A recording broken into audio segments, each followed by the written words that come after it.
Hi, ladies. Jan Copeland, coach with the Living Girl Success Boutique and the Girl's Guide to Outrageous Real Estate Success. And it's another day in September.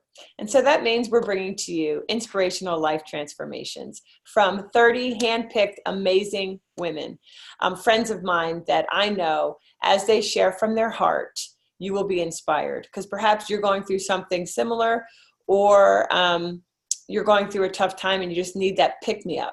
So these ladies will be the ones to do just that. And today I'm excited to have with me Attiyah Blair, who I, believe it or not, met at our She's Unstoppable Live conference last April. And she's just, I was telling her, I meet a lot of women. She stands out. Like she stands out from the crowd.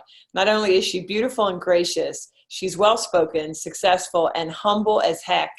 And it's just really appealing. So I just wanted to share that you're in for a treat with Attiyah. And I know that some of you will have been asking me as these videos have come out, how do I reach the person that was interviewed? So I'm going to tell you that ahead of time. You can reach out to Attiyah Blair with her name, Attiyah Blair, on Facebook, Attiyah Blair. And then on Instagram, The Real Estate Reset. The Real Estate Reset. And I'll tell you, the way Attiyah does have her real estate license, but she is a house flipper. And you should have your own show. You should have your own show for real. And I mean it. I don't know how. Now I feel like I'm going to put you in touch with a PR person because I want you to do that. Anyway, okay. So she has an awesome course that is always sold out. And it's called How to Build a $1 Million Real Estate Portfolio in a Year.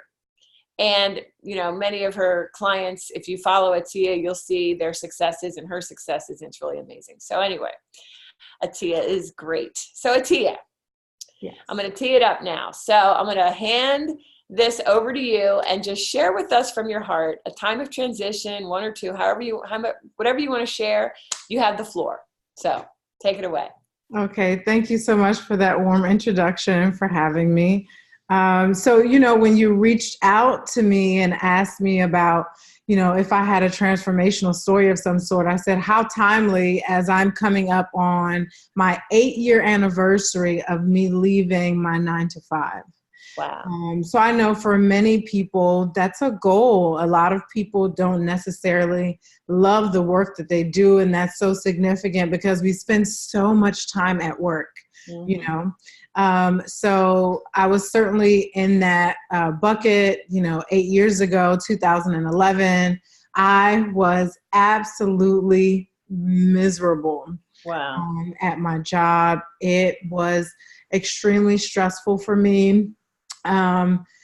I remember mornings when I would be driving to work, I would literally like automatically get knots in my shoulders because just the thought of going to work was really stressful for me, let alone actually being there. And I had what anyone would consider, even what I would consider to be a good job. I definitely made good money. I was in my mid-20s making more money than I thought I would make at that point for sure. But I wasn't happy and I didn't have the quality of life that I wanted. I love to travel. I didn't have enough days to do that. I'm very close with my family. I didn't have enough days to spend time with my family. And so I just knew there had to be something better. And, you know, so it's interesting. A lot of times in life, we have to choose between good and bad. And those choices are very obvious. We choose the good, right? But when you have to choose between good and great, it could be very difficult, you know, because it's like, what's the saying? If it ain't broke, don't fix it, you know? So I was in a good place, but I just knew there was something better for me. So I began to think about that. I began to figure that out. I began to put a plan in place to figure out how, you know, do I make a transition? What do I do? I was working for NBC News as a television producer. Wow. So, you know, it's cool. It's a cool job, but certainly not as glamorous as it may appear. But it was cool considering, you know, all things considered. And I certainly have no regrets about, where I was, but I just knew, a transition was necessary long term. So I just began to think about, well, what do I do next? How are my skills transferable? Do I just get another job? A lot of people who transfer out of television go into like communications managers at different universities and big companies, things like that. Is that going to be it for me? And I just knew it wasn't. I knew it was meant for me to pursue entrepreneurship and have my own business.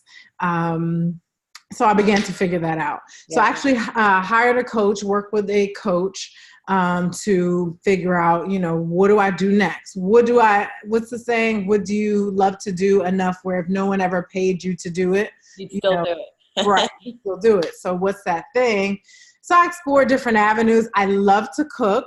So I explored like this healthy cooking business called, what did I call it? It'll come to me later. But actually, so I tested a bunch of businesses and kind of started a little bit, got a few clients. Then so I'm sharing this part of it so folks know it's just not a straight line. Yeah. Like I've landed in a really, really sweet spot, but it was not a straight line at all. So after the kitchen business, I said, well, let me do some coaching and consulting. Health and wellness, again, that's something that I was really passionate about. And then I also was a jewelry lady for Premier Designs. I sold some jewelry part-time, so those were, if I remember correctly, those were the three things that I tested. And the one that seemed to suit best was the coaching and consulting, because my real gift, so people go, oh, it's here. You're really moving in your gift, with what I'm doing in real estate. And honestly, my real gift is speaking. I've been doing that and it's come natural to me since I was a little girl. So a lot of people talk about, what is it? The fear next to death. The second biggest fear next to death is public speaking. Oh my God, more people, the better. And I've always been that way since I was a little girl. It's come natural for me. And I do get nervous when I go on stage, but the jitters go away and my love for speaking takes over. So anyway, I decided to pursue the coaching and consulting because it gave me an opportunity to speak. And I actually functioned in that business for over 4 years. And it was a very long, painful, tough 4 years. So I never, my goal was, first year when I leave, I'm going to, earn enough money to replace the salary that I was getting at NBC. That did not happen, not even close. I, during that period, really learned to respect the processes, the systems, the know-how, the strategy, the pricing, the discipline. It takes so much to be a successful business owner. It takes a lot. And being a business owner seems very glamorous. Probably not as glamorous as folks think it is, It's a beautiful thing. It's just a matter of what you want, what you're good at, all that good stuff. But eventually, so September 5th of 2011, I was called into my news director's office. And I'm like, oh boy. And there were like 4 or 5 other managers in there. And I'm like, am I about to be fired? Like all of you guys in here for little old me. And so I sit down and they inform me that they were changing my schedule yet again. So they wanted me to produce the morning news on some weekdays and every weekend.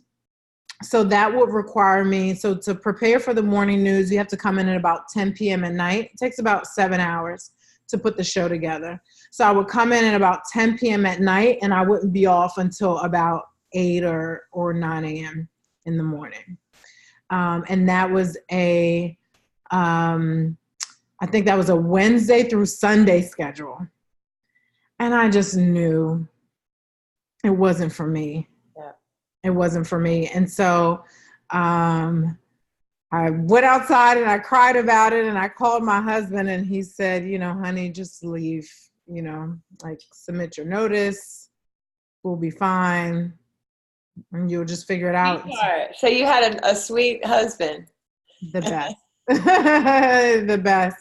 And that was still scary for me because I come from a working family. You work, everybody works. You don't hop off one train until you have another, kind of thing. Yep. So to just pick up and leave, and I went from making really good money to zero, that was really scary for me. Yes. And then a lot of times, a part of us, we attach our value. A little bit, sometimes our value, yes, to the money that we make or the success that we have. So I just kind of, even mentally, emotionally, I just kind of took a hit a bit. I was glad to be out of there. And I'm sharing this in full transparency because I'm sure this will help somebody. Yeah. I just didn't feel the same. I was always very proud of my accomplishments. Here I am, typically, I was one of the youngest news producers in the newsroom. I felt really good about that. I became a homeowner at 23, all these different accomplishments. So I was used to feeling proud of myself. And for the first time, it's like, I don't know what I'm doing, So I got out there, figured it out, started getting coaching and consulting clients. And it was okay. Here's the thing. I didn't make tons of money, right? But what I did do, I learned a lot about how to run a business. Mm-hmm. I learned a lot. So much so when I changed my business model, even selling out my workshop, I learned that in my last business. I learned I was never able to do that for some reason in my last business. It's just because I wasn't operating where I should be, really. Yeah. But even when things don't seem like they're working out the way we want them to, if we have the right attitude and the right mindset, you'll still learn something. And those teachings, the things that we learn, they're worth millions, really, thousands at least, So it's been that, those 4 or 5 years struggling to get the business off the ground was just a training ground for me for business. And it was really good. That's awesome. And so now tell us now, now that you're very clear, I capture from what you're sharing that you have clarity, and somehow through that process of struggling those 4 or 5 years that you gain clarity, and now you're in your sweet spot, as you called it. Yes. So like in any given week, what are you doing? And so you feel like those years of struggling was worth where you are right now. Sure. So I'm a real estate investor. I primarily purchase distressed properties, make them beautiful again, and I provide quality housing rentals to families. Mm-hmm. That is so awesome. Yes. So it's like, I feel like your story is the culmination of everything coming together, but you couldn't see it when you were back in the newsroom. No, right? Absolutely not. And that's the thing. When you have that kind of job, I came from corporate and I became a director at 29 and I was making 6 figures and I had 500 people working for me. And even then everybody was like, I met my husband online and I had to leave that job because he lived in Virginia. That's where we were going to live. And I was in Philly, Allentown, PA. Mm-hmm. I'm sure you know where that is. Yeah. And I'll never forget, everybody's like, what are you doing? Oh my gosh. Or do you know what you're doing? Are you sure you know what you're doing? And I'm like, then I started making me question it. I'm like, wait, I thought I knew what I was doing. Right. Yeah. So I think that you get to do work in your gifting. Mm-hmm. You get to make an impact on others. Right. Because look at your home. Look at her home, ladies. That kitchen. I love white kitchens. I love the backsplash blingy. Everything is so beautiful. And it's so neat because you get to live the lifestyle you want as an entrepreneur, your terms, and you through the hard times learned from your mistakes, right? Mm-hmm. Learned from your failures. Yeah. And you get to make such a big impact for others. And I just commend you for that. So ladies, what I wrote down that you said was that it was scary as heck. Okay. It was scary. You respect discipline. Okay. And wait, when we're taping this, it's September 5th. Yeah. So 8 years ago today is when this all kind of hit the fan, right? Yep. So look at how far you've come. And you said that you were miserable. And that's the thing, ladies. If you're a miserable agent, I mean, because a lot of people are going to be watching this are real estate agents or brokers. If you're not happy, don't try to force it.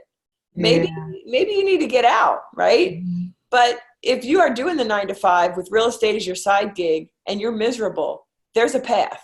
You just have to have enough guts and courage to be kind of scary, to be kind of scared. And the other thing that I love is that you said that going from good to great, right?